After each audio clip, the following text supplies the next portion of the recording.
Bismillahirrahmanirrahim. Assalamualaikum warahmatullahi wabarakatuh. Baik teman-teman kelas 8, kali ini kita akan mempelajari tentang sistem koordinat. Silakan teman-teman menyiapkan buku dan alat tulisnya. Sebelumnya kita akan berkenalan dengan tokoh René Descartes yang disebut sebagai Bapak Matematika Modern. René Descartes ini menggabungkan antara aljabar dan geometri. Jadi dia bisa menuangkan suatu persamaan garis aljabar ke dalam sistem koordinat ya, teman-teman. Oleh karena itu namanya diabadikan Cartesius dari kata Descartes. Selanjutnya kita akan mempelajari tentang istilah pada bidang Cartesius. Ada dua, yaitu sumbu X yang mendatar dan sumbu Y yang vertikal. Titik 0,0 atau titik asal diawali dari tengah, urutannya 1 ke luar dan seterusnya, minus ke kiri dan seterusnya ya teman-teman. Jadi jangan ada yang menulis 1, 2, 3. Nah ini salah ya, angkanya diawali dari tengah. Sedangkan istilah pada bidang Cartesius ada beberapa, ada 3 di sini. Titik koordinat disebut x, y, titiknya adalah x, y, x dulu, x disebut absis dan y disebut ordinat. Contoh pada titik F, F itu min 2-nya ke sumbu X dan 1 ya di sumbu Y. Maka min 2,1. Min 2 ini disebut absis, sedangkan 1 disebut ordinat. Untuk selanjutnya titik G, yaitu ke sumbu X-nya min 3 dan ke sumbu Y-nya juga min 3. Maka titik koordinatnya adalah min 3,3. Min 3-nya absis dan ordinat pun sama, yaitu min 3. Kira-kira demikian ya teman-teman, mudah-mudahan bisa difahami. Untuk selanjutnya diagram pada bidang Cartesius ada 4, berlawanan dengan arah jarum jam. Diawali dari kuadran 1 yang semuanya positif dan kuadran 2 X-nya negatif, kuadran 3 semuanya negatif, dan kuadran 4 Y-nya negatif. Untuk contoh berikut ini teman-teman silakan menjawab di Padlet sistem koordinat 1 ya teman-teman. Jangan lupa dikirim beserta titik dan gambarnya. Selanjutnya bidang datar pada bidang Cartesius. Bidang datar pada bidang Cartesius terbentuk dari titik-titik sudutnya. Contoh pada bidang ABCD yaitu persegi panjang, titik A-nya adalah min 7,5, titik B-nya adalah min 4,5, titik C-nya adalah min 4, minus 3, dan D-nya adalah min 7, minus 3.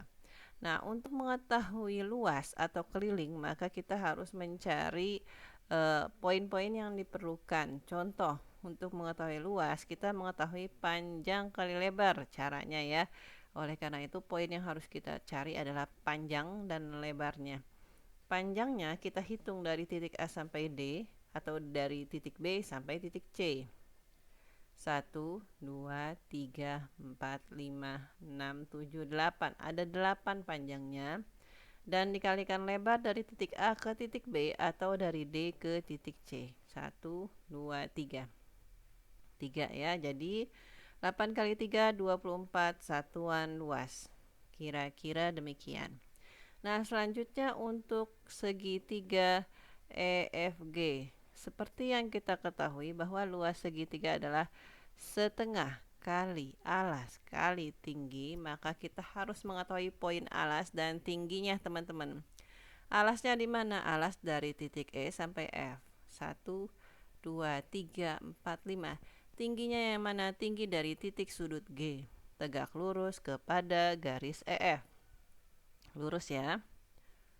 4, 5, 6. Ada 6. Maka luasnya adalah setengah kali 5 kali 6. Dapatlah 15 satuan luas. Kira-kira demikian.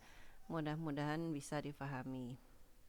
Selanjutnya kita akan menentukan posisi titik terhadap sumbu X dan sumbu Y.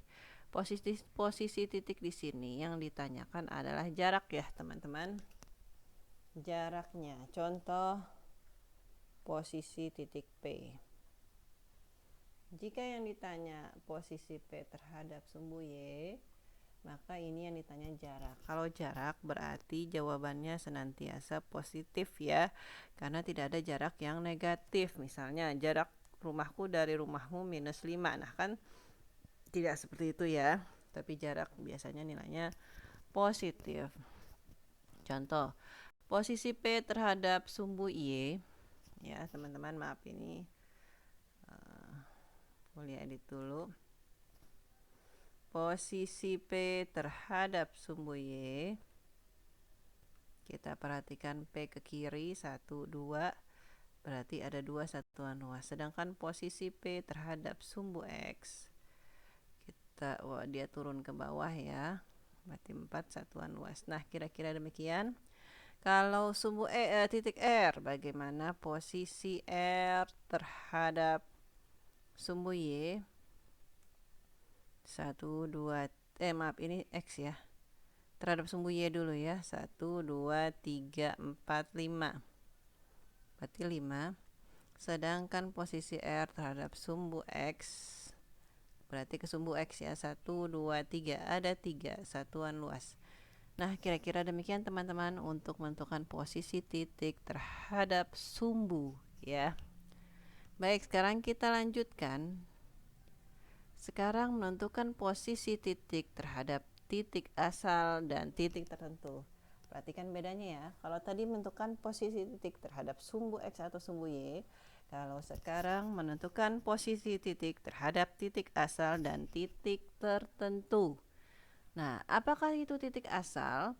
Titik asal adalah 0,0 atau juga terhadap titik tertentu. Titik tertentu berarti misalnya E terhadap F atau F terhadap E.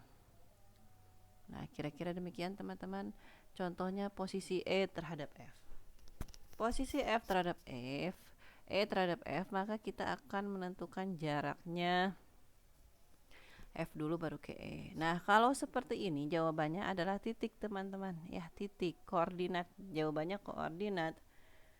Maka kita hitung dari F. Jadi ada yang negatif juga. Kalau ke kiri negatif, kalau ke kanan positif, maka ke kiri negatif. Ya, ini ada positif negatif ya. Kalau ke atas positif, maka ke bawah negatif. Ya, kira-kira demikian ya teman-teman.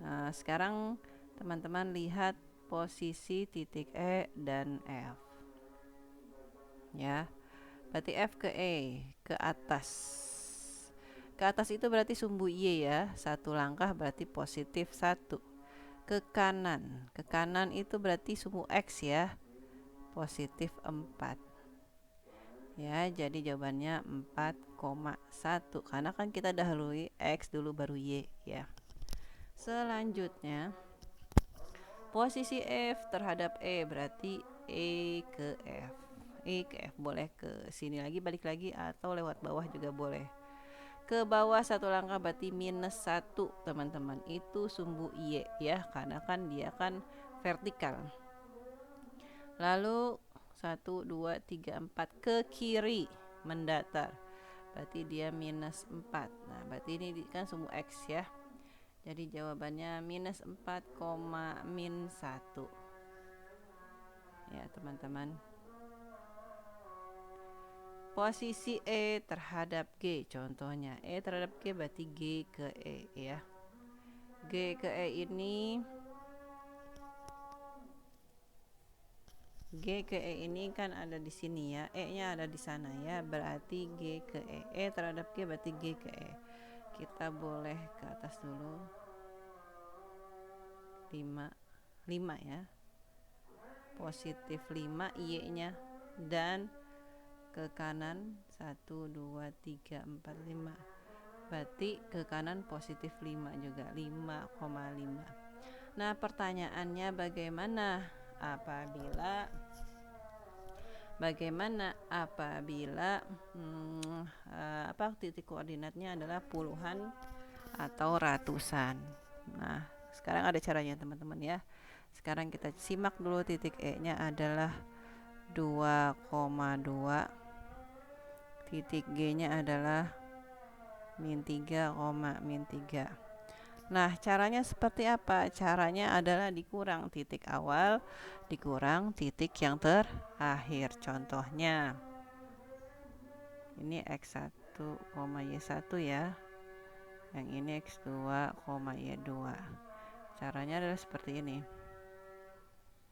X1 dikurang X2. Nah, nanti terbentuk titik X-nya.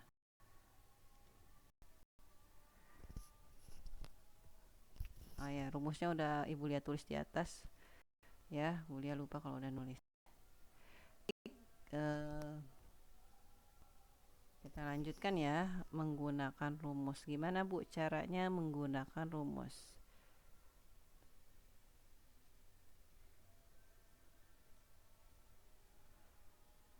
Ya, cara menggunakan rumus seperti di atas ini teman-teman. Jadi X awal dikurang X yang baru, Y awal dikurang Y yang baru ya. Tinggal dikurang aja. Nah, contohnya awalnya kan 2 di sini ya. Kalau titik X berarti di sini X1-nya dikurang X2-nya berarti 2 dikurang minus 3. Nah, hasilnya 5. Dan untuk Y-nya Y2 dikurang Y1 ya.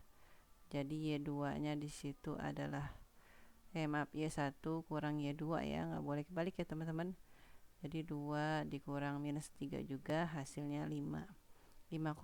Nah, demikian kalau menggunakan rumus ya teman-teman, apabila posisi titiknya puluhan atau ratusan. Tapi kalau posisinya masih satuan seperti ini, insya Allah masih bisa kita cek dengan gambar. Nah, kira-kira demikian. Mudah-mudahan bisa difahami. Untuk selanjutnya kita pelajari posisi garis terhadap sumbu X dan terhadap sumbu Y.